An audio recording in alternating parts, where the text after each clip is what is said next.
Hello दोस्तों, कैसे हैं आप लोग। उम्मीद करता हूं कि आप लोग सभी अच्छे होंगे। लास्ट क्लास में हम लोगों ने स्टार्ट किया था issue of share company second book, जिसमें मैंने आपको बताया था कि शेयर्स क्या होता है, इशू किसे कहते हैं और किसी भी कंपनी को जब कोई भी कंपनी जब पब्लिक को शेयर इशू करती है तो उसमें कौन कौन से टर्म्स एंड कंडीशंस होते हैं और पैसा कितने इंस्टॉलमेंट में मंगवाया जाता है। ठीक है, अगर आप रिवाइज करना चाहो तो चलिए जल्दी से रिकैप करते हैं पिछली क्लास में हम लोगों ने क्या रहा है। तो देखिए, मैंने पिछली क्लास में, ये रहा मेरा नोट्स। पिछली क्लास में मैंने आपसे कहा था कि कंपनी अकाउंट में हम लोग 3 चैप्टर पढ़ेंगे। एक का नाम है इशू ऑफ शेयर, एक का नाम है इशू ऑफ डिबेंचर और एक का नाम है रिडेम्पशन ऑफ डिबेंचर, जिनमें से हमने सबसे पहले स्टार्ट किया था इशू ऑफ शेयर।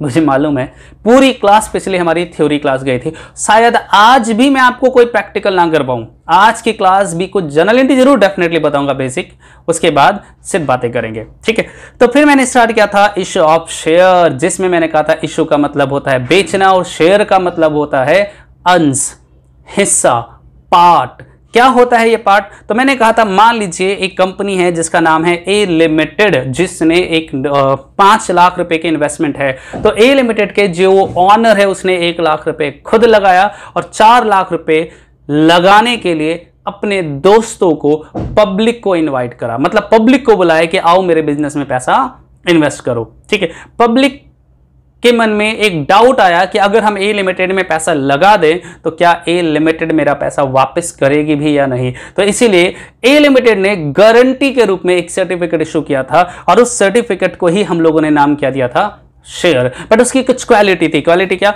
कि शेयर्स पर किसी का नाम नहीं होता है, उस पर लिखा होता है होल्डर को पैसा मिलेगा। मतलब एक व्यक्ति अगर वो शेयर कंपनी से खरीदता है या कंपनी उस व्यक्ति को शेयर इशू करता है तो वो व्यक्ति, वो शेयर होल्डर अपने शेयर को किसी दूसरे को भी बेच सकता है, ट्रांसफर कर सकता है, जिसे हम लोगों ने ट्रांसफरेबिलिटी क्वालिटी का नाम दिया था। दूसरा मैंने कहा था कि हर शेयर की एक फिक्स अमाउंट होना चाहिए। ऐसा नहीं है कि एक व्यक्ति 1 लाख रुपए लगा रहा है तो हम उसे सर्टिफिकेट पे 1 लाख रुपए लग के देंगे, बल्कि हम हर शेयर पर एक फिक्स्ड अमाउंट, प्रिंटेड अमाउंट लिख देंगे और फिर डिसाइड करेंगे कि अगर कोई व्यक्ति 100 रुपए देगा तो उसे 1 शेयर देंगे, अगर कोई व्यक्ति 200 रुपए देगा तो उसे 2 शेयर देंगे, अगर कोई व्यक्ति 500 रुपए हमारी कंपनी में लगाता है तो उसे 5 शेयर देंगे। तो नंबर ऑफ शेयर उसे इशू करेंगे जितने भी वो खरीदना चाहता है। ये सारी बातें मैंने बताई थी। फिर मैंने कहा था कि कंपनी कभी भी, चलो उससे पहले, हर शेयर पर एक अमाउंट फिक्स जो होता है उस अमाउंट को कहा जाता है फेस वैल्यू। उसे क्या नाम देते हैं? Face value. और फेस वैल्यू आपका 10 रुपए भी हो सकता है, 1 रुपए भी हो सकता है और 100 रुपए भी हो सकता है। फिर मैंने कहा कि कंपनी इस पैसे को इकट्ठा नहीं मंगवाती है, बल्कि कैसे मंगवाती है? इंस्टॉलमेंट में। पहले इंस्टॉलमेंट को कहते हैं एप्लीकेशन, दूसरे को अलॉटमेंट, तीसरे को फर्स्ट कॉल एंड चौथे को second call, third call, fourth call, fifth call, जो भी आखिरी होगा एंड फाइनल कॉल साथ में लिखेंगे। ठीक है, अब सर हमने पिछली क्लास खत्म किया था यहीं पर कि why application money is called application money, why allotment money is called allotment money and why first and final call, क्यों हम इसे फर्स्ट एंड फाइनल कॉल का नाम देते हैं। तो चलिए हम इस पर बातें करते हैं। चलिए बेटा एक बात बताइए, मैं अपने कंपनी का एक शेयर बेचना चाहता हूं। इस शेयर की फेस वैल्यू है 100 रुपीज। फेस वैल्यू क्या है? 100 रुपीज। और मैं टोटल 4 लाख रुपए पब्लिक से लेना चाहता हूं। पब्लिक से कितने पैसे लेना चाहता हूं? 4 लाख रुपए। इसके लिए मुझे इस तरह के 4000 शेयर प्रिंट करवाने पड़े। मैंने 4000 सर्टिफिकेट बनाया और एक सर्टिफिकेट की कीमत कितनी थी? 100 रुपीज। और अब बताओ ये 4000 सर्टिफिकेट बेचूं कैसे? कैसे बेचूं? मैं director of the A limited, A limited का डायरेक्टर, अब मैं ये 4000 शेयर पब्लिक को कैसे बेचूं? बताओ आप मुझे। We have 2 options. Option number 1, मैं सारे शेयर को, मजाक कर रहा हूं, सीरियस मत होना, सारे शेयर को रेडी पे डालूं और गली में निकल पड़ूं, शेयर ले लो, शेयर ले लो, 100 रुपए का एक शेयर ले लो। चलेगा क्या? सर क्या बात कर रहे हो, आप सब्जी बेच रहे हो क्या? शेयर बेच रहे हो। अब ये शेयर बेचूं कैसे, बताओ ना। तो ऐसे ये तरीका तो पॉसिबल है ही नहीं, तो कैसे बेचूं? तो सर इसके लिए मुझे एडवर्टीजमेंट देना पड़ेगा। कौन से चैनल पर? सर आप देखते होंगे, एक होता है जी बिजनेस, CNBC आवाज, जिन पर पूरे दिन शेयर की बातें कर रहे होते हैं। निफ्टी इतना बढ़ गया, सेंसेक्स इतना घट गया, आज मार्केट बढ़कर बंद हुआ, आज मार्केट घटकर बंद हुआ, आज रिलायंस इंडस्ट्री इतना जंप कर गया, आज रिलायंस इंडस्ट्री इतना डाउन हो गया, इतने फायदे में बिका, इतना। अरे ये क्या है? ये एक मंडी है, एक मार्केट है जिसे शेयर मार्केट कहा जाता है, जिनमें सारे शेयर बेचे जाते हैं। और ये सारा रिपोर्ट कौन देता है? ये बिजनेस वाले चैनल, मतलब जी बिजनेस या CNBC आवाज वगैरह। अब हुआ क्या, मुझे अपने कंपनी के ये शेयर बेचना है, तो मैं क्या करूंगा? मैं एडवर्टीजमेंट दूंगा टीवी में, न्यूज़पेपर में, रेडियो पर कि मैं the director of A limited invited application, मैं the director of A limited, मैं ए लिमिटेड का डायरेक्टर अपने कंपनी का शेयर बेचना चाहता हूं, जिसकी कीमत है 100 रुपए, जिसकी एक शेयर की कीमत कितनी है? 100 रुपए। इंटरेस्टेड पर्सन, जो भी हमारे कंपनी में पैसा लगाने में इंटरेस्टेड है। अब देखो, सारे लोग तो पैसा लगाएंगे नहीं ना, कौन लगाएगा? जो इन्वेस्ट करना चाहते हैं। आप टीवी में न्यूज देखते हो तो क्या सारे लोग पैसा लगा देते हो, इन्वेस्ट करते हो? नहीं, हम तो ध्यान भी नहीं देते, पता नहीं क्या बोल के निकल गया। हम किस पर ध्यान देते हैं? जो हमारे काम की चीज होती है। तो जो इन्वेस्टर होते हैं, जो पैसा लगाना चाहते हैं, वो देखेंगे अरे रिलायंस इंडस्ट्री का शेयर बिक रहा है 100 रुपए का एक, यार मुझे खरीदना है। फिर सुनना मैंने क्या कहा, मैं the director of A limited invited application for 4000 share of ₹100 each.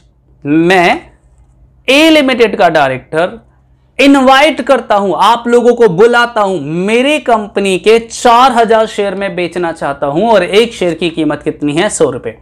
एक शेयर की कीमत कितनी है? 100 रुपए। जो भी व्यक्ति इंटरेस्टेड है, जो व्यक्ति मेरे कंपनी में पैसा लगाने में इंटरेस्टेड है, मेरे कंपनी में पैसा लगाना चाहते हैं, वो सारे व्यक्ति, मेरे पास मत आना, इतना टाइम नहीं तुमसे मिलूंगा, वो सारे व्यक्ति उस बैंक में चले जाएं, कोई भी बैंक का नाम बता देगा, SBI, PNB, axis bank, ICICI bank, किसी भी बैंक का नाम बताएगा, कि वो बैंक में जाए, वहां से एप्लीकेशन फॉर्म ले।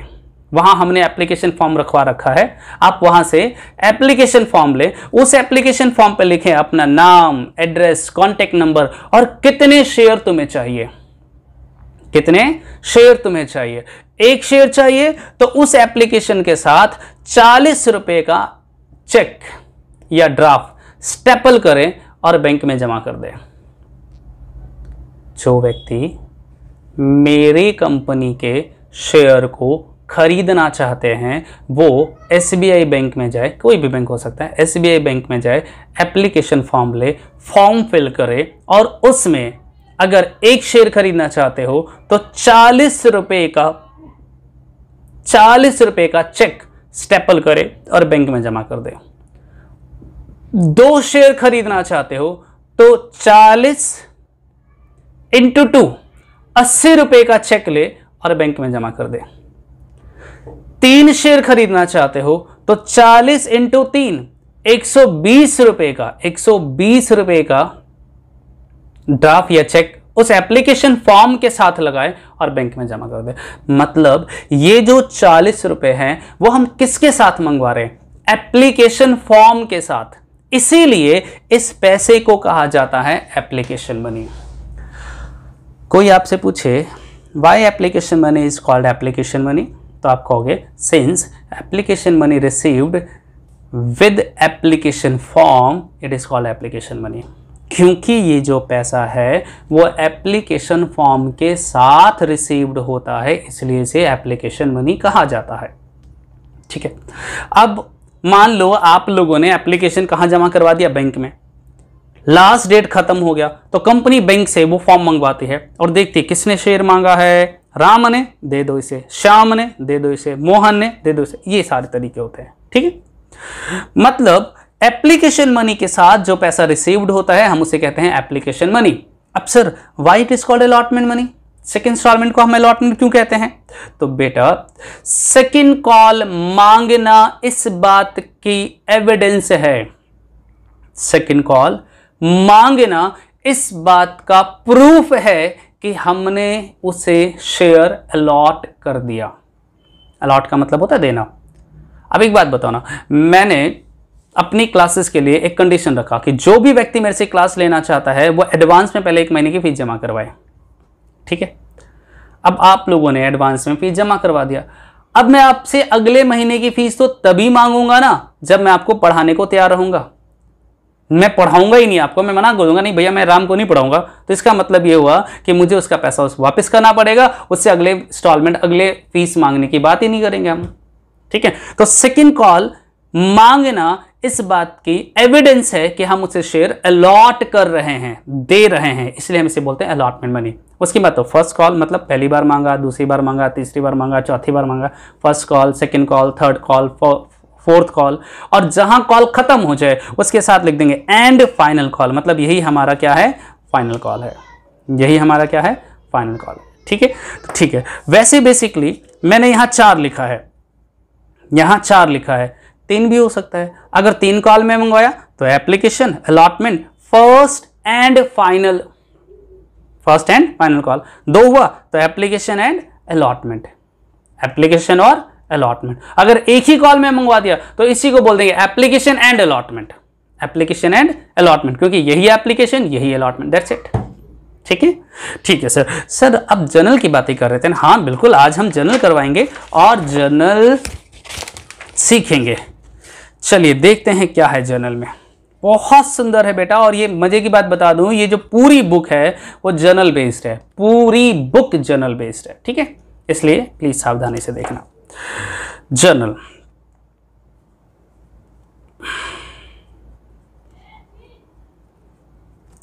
और जर्नल समझ के करोगे ना तो आपको आसान लगेगा। अगर आप रटने की कोशिश करोगे तो शायद आपको थोड़ी दिक्कत आए, अगर समझ के करोगे तो आपको आसान लगेगा। ठीक है, entry number 1, when application money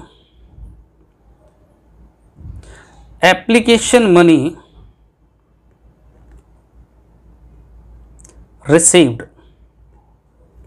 when application money received, जब एप्लीकेशन का पैसा रिसीव्ड होगा। सोच के बताना, मैंने अभी पूरी कहानी क्या सुनाया था। मैंने कहा था कि मैं अपने कंपनी के शेयर बेचना चाहता हूं और एक शेयर की कीमत है 100 रुपए। मैंने टीवी पर एडवर्टीजमेंट दिया कि जो भी व्यक्ति मेरी कंपनी का शेयर खरीदना चाहते हैं वो बैंक में जाए, एप्लीकेशन फॉर्म भरे और कहां जमा करवा दे, बैंक में। अब आप मुझे बताओ, पैसा मेरे जेब में आया या मेरे बैंक में आया? पब्लिक ने, आप लोगों ने पैसा कहां जमा करा, मेरे बैंक में जाकर, तो पैसा कहां आएगा, बैंक में आएगा। तो मैं एंट्री क्या करूंगा, व्हेन एप्लीकेशन मनी रिसीव, जब एप्लीकेशन का पैसा मिलेगा तो मैं एंट्री करूंगा बैंक अकाउंट डेबिट, क्योंकि बैंक में पैसा आ गया, बैंक अकाउंट डेबिट। 2, किस बात के पैसे आए भाई तुम्हारे पास, किस बात के पैसे आए, एप्लीकेशन के, तो लिखो to share application, to share application account.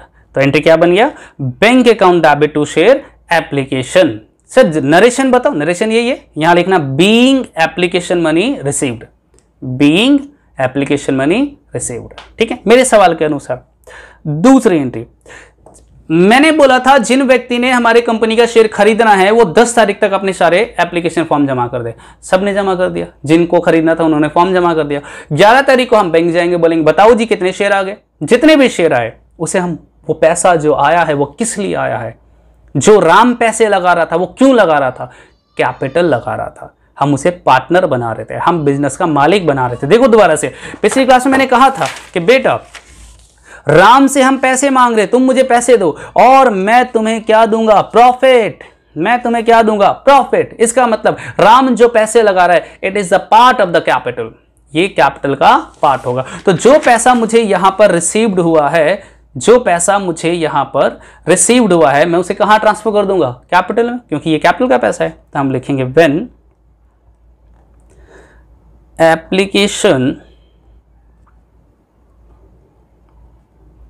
Application money transferred to share capital. When application money transferred to share capital. बताइए, आप एंट्री बताओ। एप्लीकेशन का पैसा हम ट्रांसफर कर रहे हैं कैपिटल में, तो बेटा कैपिटल लाइबिलिटी है, बढ़ जाएगा, और बढ़ता है तो क्रेडिट करते हैं, तो एप्लीकेशन क्या हो जाएगा? डेबिट। तो एंट्री बनेगा share application account debit, share application account debit to share capital, to share capital. ठीक है, ये है। जब एप्लीकेशन का पैसा मिलेगा तो एंट्री करेंगे bank account debit to share application. फिर एप्लीकेशन का पैसा जब कैपिटल में ट्रांसफर करेंगे तो एंट्री करेंगे share application account debit to share capital. एक छोटा सा सवाल पूछूं, रिप्लाई करोगे? 11वीं क्लास पढ़ के आए हो ना? 11वीं क्लास में अकाउंटिंग क्वेश्चन के चैप्टर में जब पहली एंट्री करते थे, जनरल एंट्री की बात कर लो, एक स्टार्टेड बिजनेस विद कैश। आप मुझे उसकी जनरल एंट्री बता दो, जल्दी से बताना। एक स्टार्टेड बिजनेस विद कैश, कौन बता रहे? मैं बता रहा हूं। देखो, एक स्टार्टेड बिजनेस विद कैश की एंट्री हम लोग करते थे cash account debit to capital. शायद आपको याद हो, यही एंट्री करते थे। जब कोई व्यक्ति बिजनेस स्टार्ट करता है तो हम लोग एंट्री करते हैं cash account debit to capital. जरा इन दोनों एंट्री को मर्ज करके देखो, मिला कर देखो, एक दूसरे में समा कर देखो, तो पता चलेगा यहां एप्लीकेशन क्या हो रहा है? क्रेडिट। यहां एप्लीकेशन क्या हो रहा है? डेबिट। तो सर डेबिट से क्रेडिट क्या हो जाएगा? कैंसिल। तो क्या बचा? Bank account debit to share capital. हमने भी क्या लिखा? कैश, या इसकी जगह हम क्या लिख सकते हैं? Bank account debit to share capital. Sir share capital क्यों? क्योंकि पहले 11वीं क्लास तक कोई एक व्यक्ति बिजनेस को स्टार्ट करता था और सारा कैपिटल वही लगाता था। यहां ढेर सारे लोग पैसा लगाते हैं, खूब सारे लोग पैसा लगाते हैं, और उन सब का पैसा कहलाता है शेयर कैपिटल, हिस्सेदारी से बना हुआ कैपिटल। ठीक है, तो ओवरऑल जो इनका क्रक्स आएगा, इनका मर्ज करने के बाद एंट्री आएगा, वही आएगा जो 11वीं क्लास में पढ़ते थे, bank account debit to capital. अभी भी वही आ रहा है, bank account debit to capital, but इस बार घूम के पैसा आया। पैसा पहले बैंक में गया, बैंक से फिर हम लोगों ने कैपिटल में ट्रांसफर किया। तो पहले entry bank account debit to share application, फिर share application to share capital. पहले इतनी बात बताओ, समझ में आया? हाँ sir, entry number 3, when allotment money due, when allotment money due, when allotment money due। Sir ये क्या है? अच्छा एक बात बताओ, मैंने पब्लिक से कहा कि आपको ये 100 रुपये इकट्ठा नहीं देना है, आपको ये 100 रुपये 4 इंस्टॉलमेंट में देना है, 40 रुपये, 30 रुपये, 20 रुपये, 10 रुपये। पहले आप एप्लीकेशन फॉर्म भरो, उसमें 40 रुपये का चेक या ड्राफ्ट लगा दो। फिर अब ये बताओ ये अलॉटमेंट का पैसा कैसे मांगे? पहली बार तो मैंने एडवर्टीजमेंट दिया कि मैं अपनी कंपनी का शेयर बेचना चाहता हूं, जो भी व्यक्ति इसे खरीदना चाहते हैं वो बैंक जाए, 40 रुपये का चेक या ड्राफ्ट बैंक में जमा कर दे। अब जब 30 रुपये मांगना हो तो फिर से एडवर्टीजमेंट दूं टीवी पर? बोलो, फिर से एडवर्टीजमेंट दूं? जो भी व्यक्ति शेयर खरीदना चाहता, अरे भाई बोल तो दिया, लोगों ने फॉर्म भर दिया, जिनको खरीदना था उन्होंने भर दिया, जिनको नहीं खरीदना था आप उनसे क्यों बातें कर रहे हो?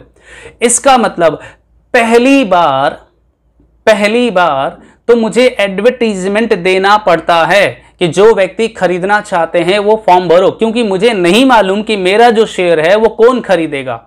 पूरी दुनिया में, पूरे इंडिया में मेरा ये शेयर कौन खरीदना चाहता है मुझे नहीं पता, तो मैंने टीवी पर एडवर्टीजमेंट दिया। लेकिन जब लोगों ने बैंक जाकर फॉर्म भरा, उसमें अपना नाम, एड्रेस, कॉन्टैक्ट नंबर भरा होगा, तो पता चल गया ना कि कौन से लोग हमारे शेयर को खरीदना चाहते हैं। तो फिर दोबारा से दुनिया को क्यों बता रहे हो? सीधा से उस फॉर्म को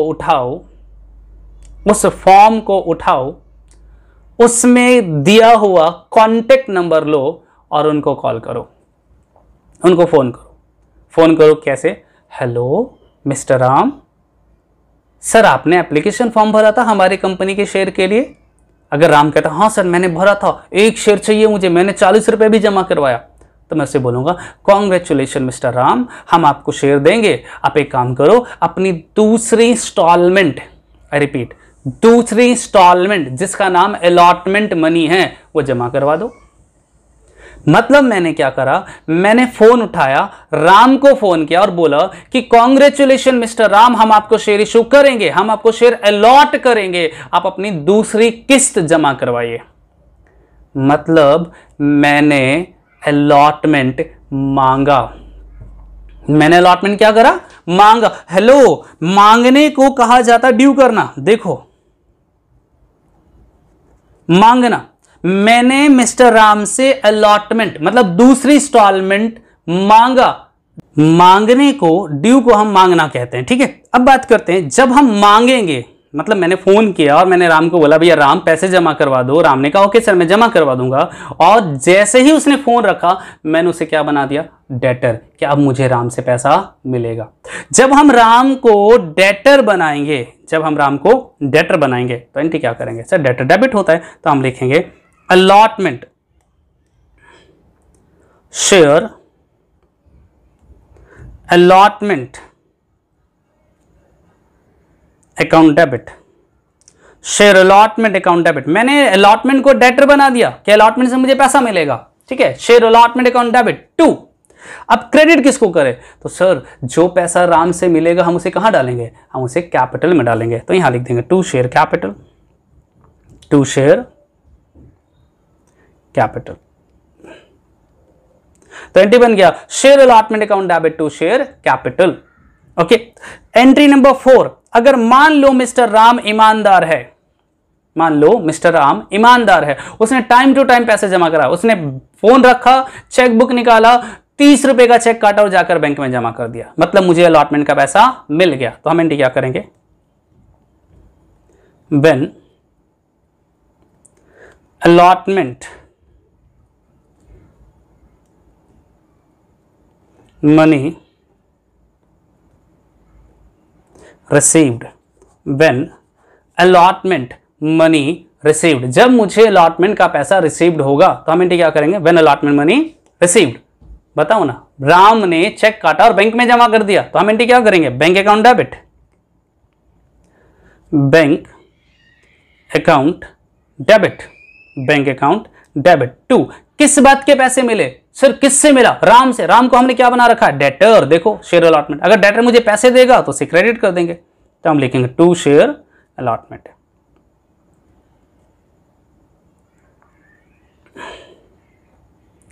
मतलब पहले मैंने राम से मतलब अलॉटमेंट का पैसा मांगा, तो मैंने ठीक करा share allotment account debit to capital, और उसने पैसे दे दिए तो bank account debit to allotment. जब हमने मांगा तो अलॉटमेंट को डेटर बना दिया, और जब पैसे मिल गए तो अलॉटमेंट को डेटर को क्रेडिट कर दिया। अब जरा फिर से इन दोनों एंट्री को मर्ज करो, तो देखो अलॉटमेंट डेबिट हो रहा है, अलॉटमेंट क्रेडिट, डेबिट से क्रेडिट कट जाएगा, क्या बचा, bank account debit to share capital. यही एंट्री निकलेगा नेट, यही एंट्री निकलेगा। अब एक काम करते हैं, इन दोनों एंट्री को कंपेयर करो, देखते हैं तुम्हारे में से कौन सा इंटेलिजेंट बच्चा है। मुझे पहली, दूसरी, तीसरी, चौथी तो छोड़ देते हैं, पहली और तीसरी एंट्री में डिफरेंस बताइए, बताओ फटाफट। मैं बताऊं, एप्लीकेशन का पैसा पहले रिसीव्ड हुआ, देखो एप्लीकेशन का पैसा पहले रिसीव्ड हुआ है और फिर हमने उसे क्या करा, ट्रांसफर। लेकिन अलॉटमेंट का पैसा पहले ड्यू हुआ है और फिर क्या हुआ, रिसीव्ड। मतलब एप्लीकेशन पहले रिसीव्ड होता है फिर उसे ट्रांसफर करते हैं, लेकिन अलॉटमेंट पहले मांगते हैं फिर मिलता है। एप्लीकेशन पहले मिलता है फिर उसे ट्रांसफर करते हैं, लेकिन अलॉटमेंट पहले मांगते हैं फिर मिलता है। अलॉटमेंट हमेशा पहले ड्यू होगा फिर रिसीव होगा, लेकिन एप्लीकेशन पहले रिसीव्ड होगा फिर उसे ट्रांसफर करेंगे। सिर्फ एप्लीकेशन ही पहले रिसीव्ड होता है, सिर्फ एप्लीकेशन ही पहले रिसीव्ड होगा और फिर उसे ट्रांसफर करेंगे, उसके बाद अलॉटमेंट मांगे। ऑब्वियस सी बात है पहले अलॉटमेंट मांगेंगे यार, क्योंकि अलॉटमेंट हम फोन करके मांग रहे कि लाओ जी पैसे दो, लेकिन एप्लीकेशन हमें नहीं मालूम कौन देगा, इसलिए जो पैसे देगा हम उसकी एंट्री करेंगे, ठीक है। आइए इसके बाद entry number 5, when first call money due, when first call money due, जब फर्स्ट कॉल का पैसा सिमिलर 2 इंस्टॉलमेंट हो गया, तीसरा कुछ महीने बीत गए, मैंने फिर फोन उठाया, हेलो मिस्टर राम, कहता हाँ जी सर बोलो, कहता सर तीसरा इंस्टॉलमेंट जमा करवाइए, मतलब मैंने फिर से तीसरी instalment, third instalment first call का पैसा मांगा, और मांगेंगे तो फिर डेटर बनाएंगे, तो एंट्री क्या करेंगे, फर्स्ट कॉल अकाउंट डेबिट,